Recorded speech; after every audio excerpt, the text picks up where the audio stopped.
गोविन्दमादिपुरुषं तमहं भजामि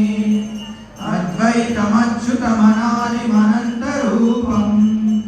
आद्यं पुराणपुरुषं नवयौवनं च वेदेषु दुर्लभमदुर्लभमात्मभक्तौ गोविन्दमादिपुरुषं तमहं भजामि पन्थास्तु कोटिशतवत्सरसम्प्रगम्यो वायोरथादिमनसो मुनिपुङ्गवानां सोऽप्यस्ति यत्र पदसिन्यविचिन्त्य तत्ते गोविन्दमादिपुरुषं तमहं भजामि एकोऽप्यसौ रचयितुं जगदण्डकोटिं यच्छक्तिरस्ति जगदण्डचयाय दन्तः अण्डान्तरस्थपरमाणुचयान्तरस्थं गोविन्दमादिपुरुषं तमहं भजामि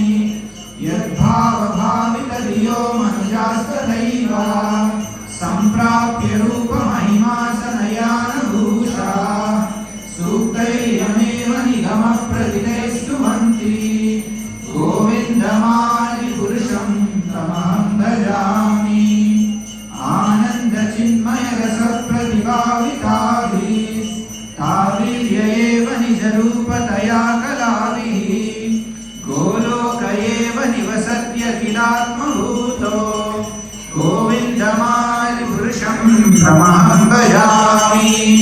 प्रेमाञ्जनच्छुरितभक्तिविलोचनेन